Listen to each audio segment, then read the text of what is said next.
Now, we report a lot on 5 News about the stress of the rising cost of living. Tonight, we're focusing on the impact it's having on the younger generation. I'm going to read out some of the messages you sent to us on the 5 phone in a moment.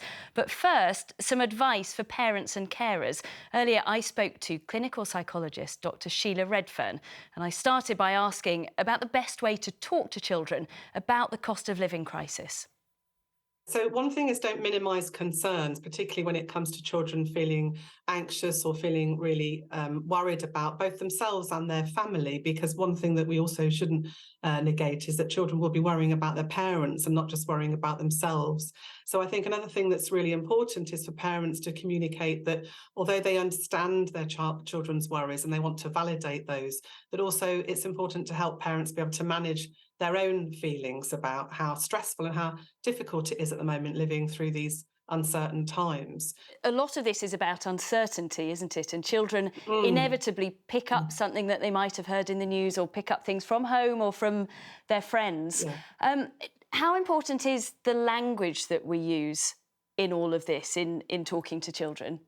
Yes, this is a really tricky one because, of course, the times are so uncertain. The cost of living crisis has followed on from war in Ukraine, which followed on from COVID pandemic. So all of those things create huge uncertainty for parents and children because there's no definite answer. We can't know when those things are going to come to an end. And uncertainty and ambiguity increases anxiety, particularly amongst young children. And we're seeing children even as young as 5 years old picking up on the emotions in a family around these topics. And so one of the difficult things is that parents can't say, well, this is going to end at a given date. But what they can give is the kind of safety and security that comes from the community and the family to know that actually this isn't something that's being experienced alone.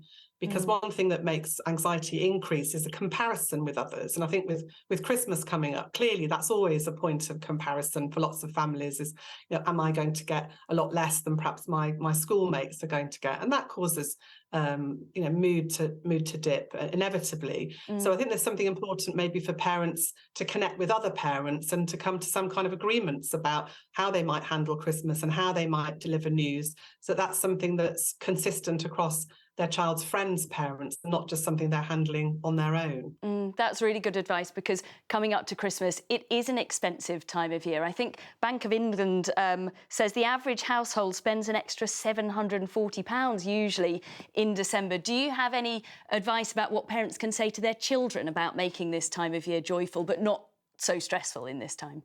Yeah, I think it is important to be realistic without being catastrophic, and it's striking the balance between those two things. So realistically, everything has gone up in price, and that's not just the heating at home, but it's the cost of food, and it will of course be the cost of presents that children will be expecting for Christmas.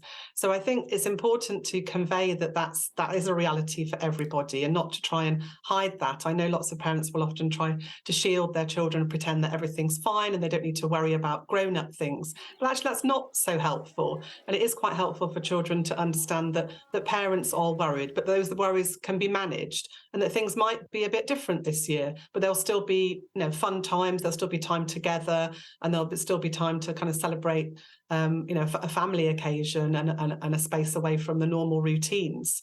But it's inevitable that it's going to be really hard on lots of families, and I don't think that should be sugar-coated. OK, really helpful advice there. Thank you very much for talking to us tonight, Dr Sheila Redfern. Thank you.